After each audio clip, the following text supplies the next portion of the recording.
Muy buenas tardes con todos, espero se encuentren bien. Mi nombre es Diego Vicente Piñarreta Mena. Soy estudiante de la carrera de Derecho de la Universidad Metropolitana sede Machala. Hoy hablaré sobre un tema que es la estadística. A continuación les presentaré un proyecto en PowerPoint hablando de varios temas. Espero lo disfruten. Gracias. Bueno, estimados, continuamos con la exposición. Esta exposición también valdrá como mi examen final del primer parcial en la materia de estadística básica. Como pueden ver, ahí se encuentra mi nombre y en el curso en el que yo me encuentro. Ahora, vamos a ver cuáles son los temas a exponer. Los temas a exponer son 7. ¿Qué es la estadística? ¿Cuáles son sus ramas? ¿Qué son las variables? La clasificación de las variables, una demostración de gráficos cuantitativos y cualitativos, la explicación de cómo realizar una tabla de frecuencias con datos agrupados y el SPS, que es un programa de estadístico que nos va a ayudar después y yo les explicaré cómo usarlo. ¿Qué es la estadística? La estadística es una ciencia que utiliza conjuntos de datos numéricos para obtener a partir de ellos inferencias basadas en el cálculo de las probabilidades. También es la forma femenina del término alemán Statistik, que es también derivado del término italiano statista, que significa hombre de estado. Ahora, la rama de las matemáticas es una rama de las matemáticas que estudia la variabilidad, así como el proceso aleatorio que la genera, siguiendo las leyes de la probabilidad. ¿En qué es útil? Se preguntarán en qué es útil la estadística. Bueno, la estadística es útil para una amplia variedad de ciencias fácticas, desde las ciencias, desde la física hasta las ciencias sociales, desde las ciencias de la salud hasta el control de la calidad. Además, es muy usada en negocios y en instituciones gubernamentales. Es decir, que la estadística es algo básico para sustentarse en algo financiero, en cualquier parte, para hacer entrevistas en sí. Sirve para bastantes cosas. Ya. Las ramas de la estadística. Las ramas de la estadística se divide en dos principales, que son estadística descriptiva y estadística inferencial. En la estadística descriptiva encontramos que es un resumen de forma cuantitativa, o sea, que es la rama de la estadística que describe o resume de forma cuantitativa características de una recolección de información. Ahora, ¿qué es la estadística inferencial?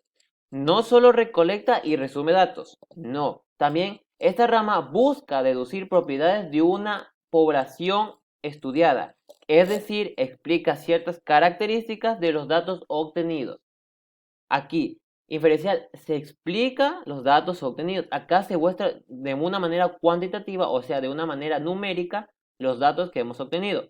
Como podemos ver en los gráficos de estadística descriptiva, está el gráfico de barras, el gráfico de circular, que ahí es donde más podemos, son los que más utilizamos hoy en día también, pero existen muchos más. En la estadística inferencial también encontramos que de la población se extrae una muestra, ¿cierto? De la muestra se toma la estadística inferencial para ver qué datos vota la población. ¿Qué son las variables? Perdón, variables. Ya. Una variable refiere en una primera instancia a cosas que son susceptibles de ser modificadas, o sea, del término variar, de cambiar en función de algún motivo determinado o indeterminado. Es decir, que las variables es un producto o un resultado que siempre tiene cambios. Es decir, nunca va a ser fijo. Como pueden ver en el gráfico que les he puesto en la demostración, los dados. Los dados son un ejemplo básico para una variable, ya que nunca les va a dar un fijo. Por ejemplo, si ustedes quieren que les salga el 1, tiene que haber probabilidades, como dijimos, y va a haber variado, la respuesta o el resultado del dado va a ser variado. Entonces, un ejemplo de la vida cotidiana también puede ser cuando pagamos la luz. La luz a veces sale más alto, a veces sale más bajo. Es algo que siempre está en un cambio. Porque puede que usemos poco, usemos más. Entonces el precio no va a ser fijo, va a ser variado, así. Ahora, las clasificaciones de las variables. Las variables pueden ser tanto cualitativas como cuantitativas. ¿Qué son las variables cualitativas? Son las que no se pueden medir, son las que no tienen datos ni orden. Ellos especifican una condición, una cualidad o una característica. Como podemos ver en un ejemplo que les he puesto en el recuadro, es el miedo, puede ser el hambre, puede ser la belleza o la ignorancia. Nosotros no podemos sentir miedo, pero nosotros sentimos mucho miedo, a veces sentimos poco, pero no tenemos un exacto. O sea, no vamos a decir, tengo un 50% de miedo. No, nosotros no podemos medir el miedo, no podemos medir el hambre. Siempre podemos decirlo en forma retórica, tengo mucha hambre, pero nunca vamos a calcular con números qué hambre tenemos, qué porcentaje de belleza o ignorancia tenemos. ¿Qué son las variables cuantitativas? Las cuantitativas son las que expresan sus valores numéricamente. Sirven para hacer encuestas o entrevistas. Y estas son representadas en diagramas. Las cualitativas también pueden ser representadas en diagramas, pero siempre las variables cuantitativas tienen un extenso, se usa extenso los diagramas. ¿Por qué? Porque se deben calcular ingresos, egresos, depende de lo que hemos utilizado la variable. Ahora, estas dos variables que les he nombrado tienen un pequeño desglose, o sea que también se subdividen. Las variables cualitativas pueden subdividirse en nominales y ordinales. Las nominales son las que toman valores que identifican una clase, una categoría que se agrupan los objetos de estudio. Las ordinales son aquellas que toman valores que pueden ordenarse. Es decir, las nominales no se pueden ordenar o no es necesario ordenarlas. Las ordinales sí. Ahora, las variables cuantitativas. Las cuantitativas, en cambio, pueden ser tanto continuas como discretas. Ahora, aquí hay algo que aclarar. A veces ciertas personas pueden llegar a confundir las preguntas que sean de variables continua y discreta. ¿Por qué? Porque a veces suenan igual, pero no lo son. Las continuas tienen un valor promedio, o sea que puede que por ahí da y por ahí no. Es un valor promedio. Vuelta en la discreta es un valor exacto. Un valor que no va a haber cambio, que no es promedio, es exacto. Digamos, si el valor es, la respuesta es 1, porque es un valor exacto. Ahora, la demostración de los gráficos cuantitativos y cualitativos. Para los gráficos, para variables cualitativas, les he puesto el gráfico circular. Ahora, tengamos en cuenta algo. El gráfico circular no es solo para variables cualitativas, sino también para variables cuantitativas. ¿Por qué? Porque aquí se puede medir tanto cosas que no son numéricas y cosas que son solo de especificar o simplemente teóricas. Entonces, no es exactamente solo para una variable, puede ser para las dos. Ahora, el gráfico para variable cuantitativa es el de líneas. Aquí sí, ese gráfico es específicamente para las variables cuantitativas. ¿Por qué? Además, ese cuadro es muy reconocido. Lo han de haber visto en alguna película, en las noticias, en reportajes, en periódicos, todo lo que sea informativo. ¿Por qué? Porque ese cuadro es el más usado para poder medir los ingresos, los egresos del país, de un negocio, de una empresa. Estos son los más usados y los más indicados cuando queremos ver si nuestra empresa sube o baja. Ahora les explicaré cómo realizar una tabla de frecuencia para datos agrupados. Para eso vamos a irnos a Excel para explicarles de una manera mejor. Muy bien, continuamos. ¿Para qué sirve una tabla de frecuencia? Es para reunir los datos que hemos obtenido, agruparlos y sacar el promedio o en lo que nosotros querramos usarlo, obviamente. Podemos usarlo para varias razones y podemos usar varias formaciones. En este caso les he puesto edades.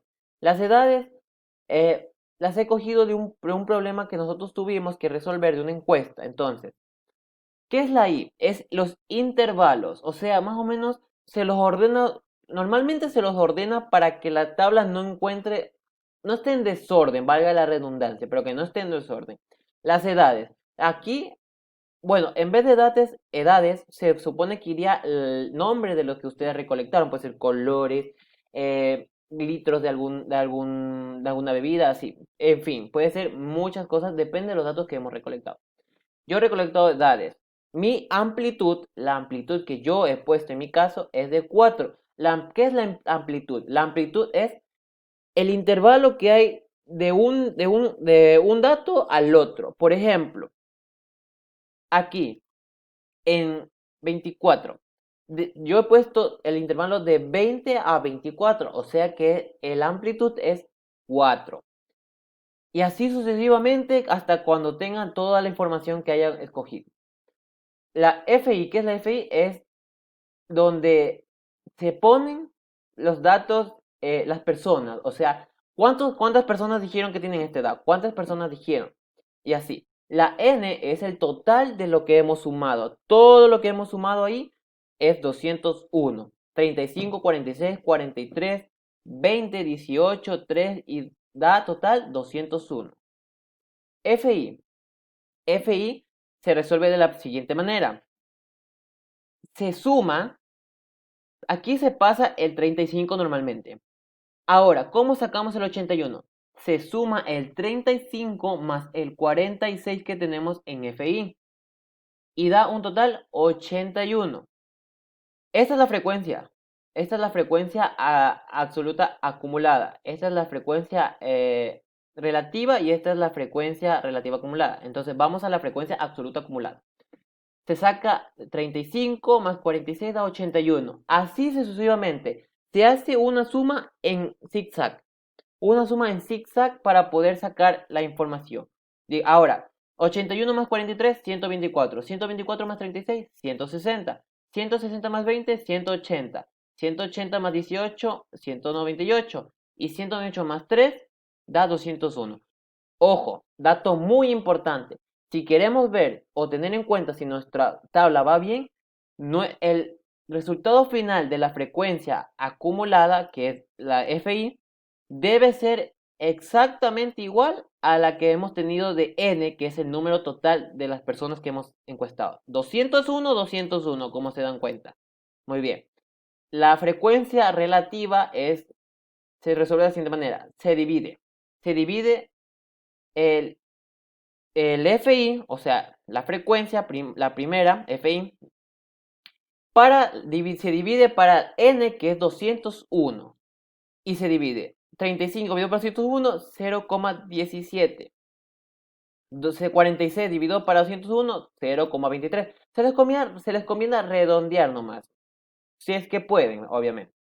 Y así sucesivamente, hasta que sea un 0,01, que eso debe quedarles. Ahora, vamos con la última, que es la frecuencia la frecuencia relativa acumulada. Aquí es exactamente el mismo procedimiento, solo que en vez de que era con esta, ahora se usa con la frecuencia absoluta acumulada. Se divide 35 para 201, 81 para 201 y tiene que dar. Ojo, ahora, para cómo saber si está bien, el resultado final de la frecuencia relativa acumulada debe ser 1. Debe ser 1. No puede salir otro número porque debe salir 1. Y así sabemos que está correcta nuestra tabla de frecuencias. Como les dejo aquí está ahí donde les estoy señalando es la fórmula que se aplica para resolverla. Y acá también está la otra fórmula. Y eso es todo. Así sabemos que está bien. Este es el procedimiento para realizar una tabla de frecuencias para datos agrupados. Porque recuerden que también hay una para datos no agrupados. Pero en este caso yo les hablaré de esto.